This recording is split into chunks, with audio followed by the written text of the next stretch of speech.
dendritos. E esses dendritos, normalmente a função principal do dendrito, qual é? Servir de local de comunicação.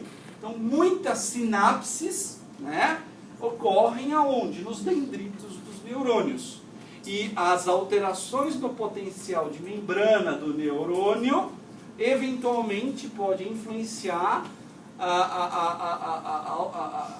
o potencial elétrico lá onde? Do cone de implantação, que é aquela zona ativa. O cone de implantação é o início de uma outra estrutura do neurônio chamado axônio. Então, o axônio é a região do neurônio responsável por propagar o potencial de ação. Né?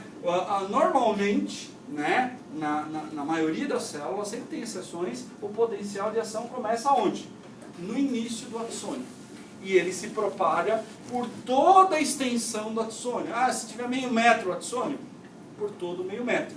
E mais, a gente viu que cada neurônio só tem um único axônio. Tá? Mas o axônio, principalmente no seu porção aqui terminal, ele pode se ramificar e dar origem a diversos terminais axonais e, portanto, permitir que um único neurônio contacte dezenas, centenas ou até milhares de outras células. Ou mesmo um neurônio faça contato sináptico em centenas de lugares com a mesma célula. Olha, isso acontece. Então, um único neurônio pode, por exemplo, fazer contato com diferentes locais de uma mesma célula, mostrando que cada ponto de contato, cada local de sinapse é um local onde essa célula pode influenciar a célula pós-sináptica. Lembra do termo? O neurônio que comunica é chamado neurônio pré-sináptico, é aquele que recebe informação pós-sináptica. E a gente também viu que é no axônio onde ocorre a presença da bainha de mielina para justamente auxiliar na propagação veloz e eficiente do potencial de ação. Tranquilo, pessoal? Nenhuma novidade, né? Aqui, eu queria trazer alguns exemplos que ajudam a ilustrar, né, e ajuda a gente a entender um pouco dessas divisões funcionais do neurônio. Então vejam só, o neurônio normalmente tem uma região chamada aferente. Então lembre-se disso.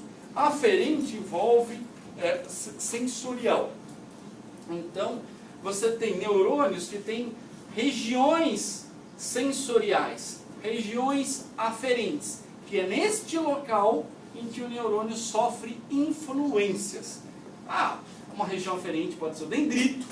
A gente vai ver na aula de quarta-feira que vem que você tem neurônios especializados que têm uma terminação sensitiva, por exemplo, para detectar tato.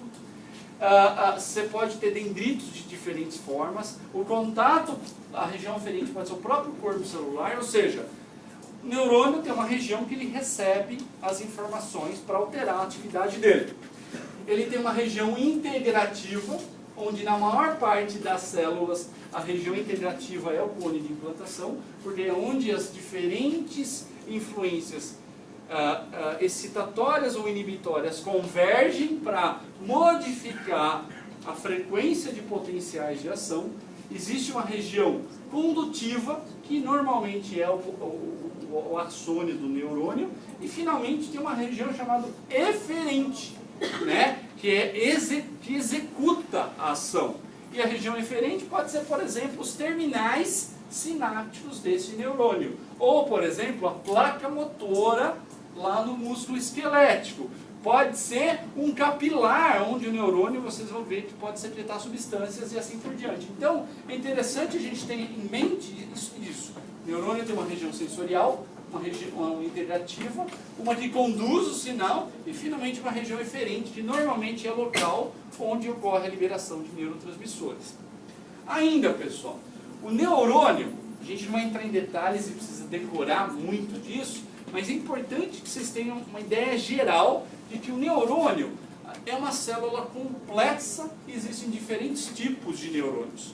Por exemplo, um típico neurônio mostrado em livros é esse neurônio aqui, pessoal, presente muito frequentemente no córtex cerebral, em que ele tem uma árvore dendrítica ele tem um corpo celular, um longo axônio que vai fazer os terminais sinápticos.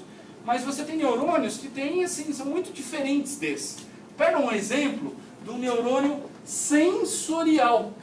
O neurônio sensorial que detecta, por exemplo, tato, pressão, temperatura, dor, ele é um neurônio chamado pseudonipolar. E olha que interessante, como ele é diferente.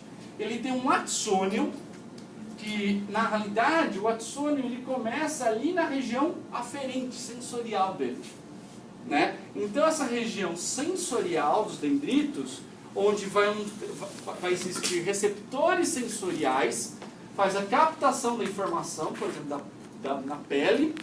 Essa informação se propaga por esse axônio, e o axônio ele passa pelo corpo celular, e finalmente a informação do potencial de ação se propaga até chegar nos terminais sinápticos. Então ele é chamado pseudonipolar, porque na realidade o axônio dele ele é como se ele tivesse um T, né? Onde uma parte inicial propaga a informação sensorial e depois passa pelo corpo celular, essa informação ela é transmitida para os seus alvos pós-sinápticos.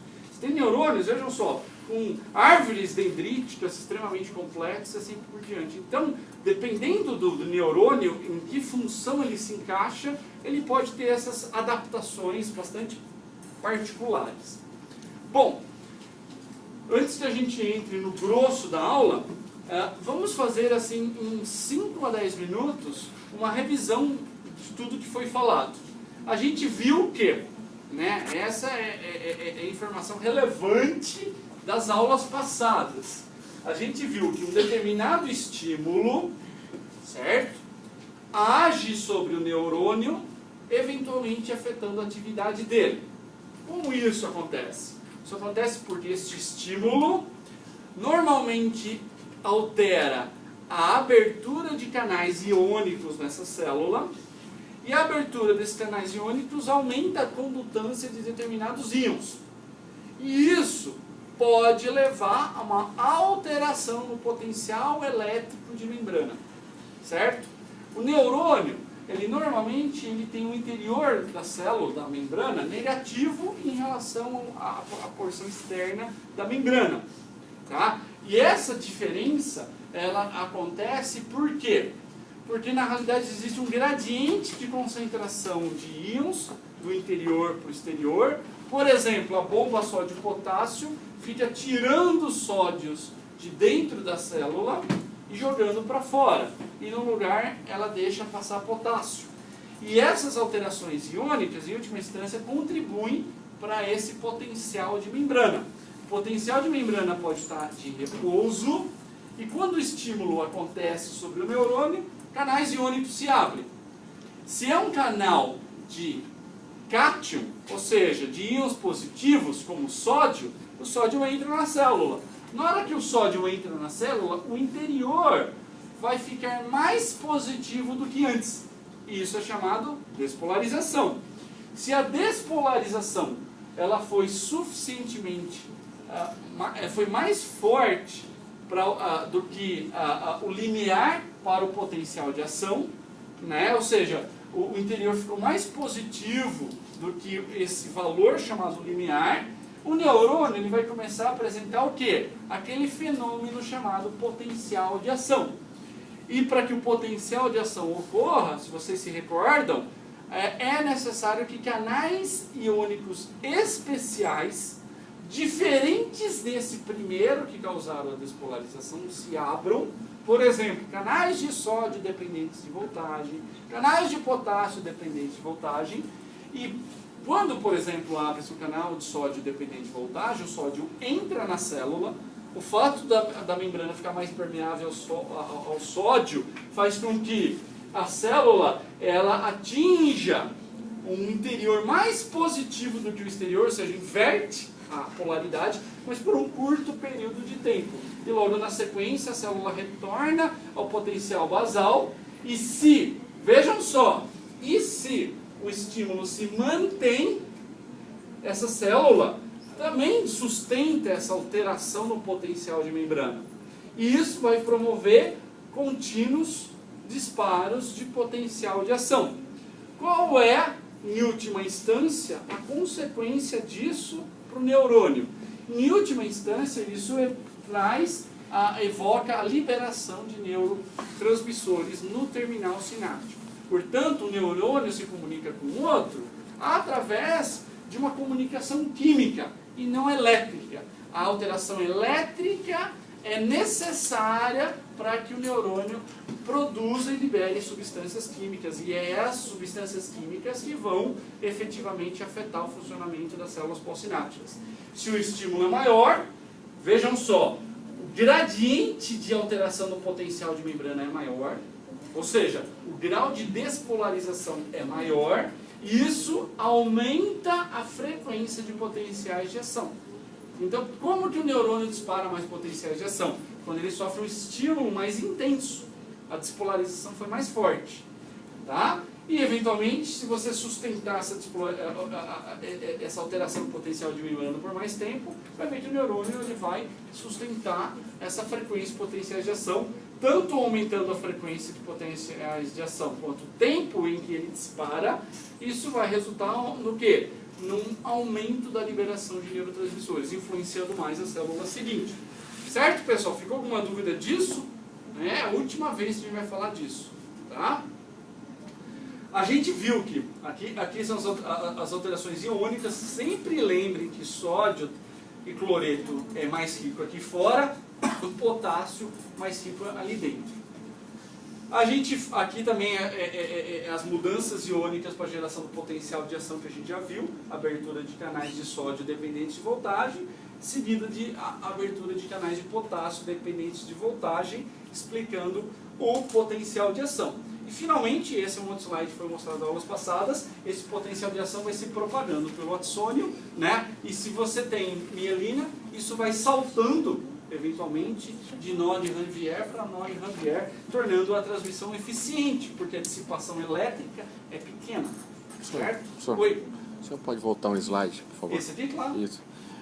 Esse gráfico ali de cima é a soma daqueles dois gráficos ali de baixo?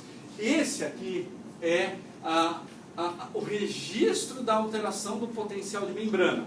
Então, você tem aqui no eixo Y, uma representação em milivolts da diferença do potencial de membrana interna em relação à externa. Então, uma alteração é uma medida direta da diferença elétrica existente. O gráfico de baixo, ele representa o fluxo de íons durante esses intervalos. O que quer dizer isso? Na hora que você tem esse pico de sódio, significa que uma grande quantidade de sódio está entrando na célula. Ou seja, essa inversão no potencial de membrana, ela é causada pelo influxo de sódio. E a repolarização do neurônio, ela é causada pelo fechamento dos canais de sódio e pela abertura dos canais de potássio, representando aqui, olha, o influxo de potássio. Aqui é máximo e progressivamente vai caindo. Então tem a soma dos dois. Eles têm de ser interpretados assim juntos, mas aqui é uma grandeza de alteração elétrica e aqui é uma grandeza de fluxo iônico. Tá? Então, a alteração na condutância iônica é que gera essa alteração elétrica.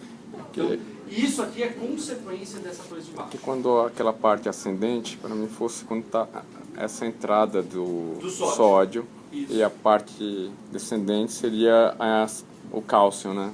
Por causa do cálcio não, desculpa, o sódio. Fechou. Isso. E o potássio. O potássio, isso. Aliás, está saindo, no que está saindo, ele está deixando o interior mais negativo. E por isso que ele retoma e fica negativo. Tá? Tá. Bom, nenhuma novidade aqui. E a gente ainda viu, né, nas aulas passadas, que, né, basicamente, por que o potencial de ação é importante para o neurônio? Porque quando ele chega no terminal sináptico, ele permite que canais de cálcio dependentes de voltagem, então o estímulo para a abertura do canal é a alteração de voltagem, ou seja, a chegada do potencial de ação. O cálcio entra no terminal sináptico, o cálcio se liga a essas vesículas sinápticas e isso induz essas vesículas a despejarem o conteúdo de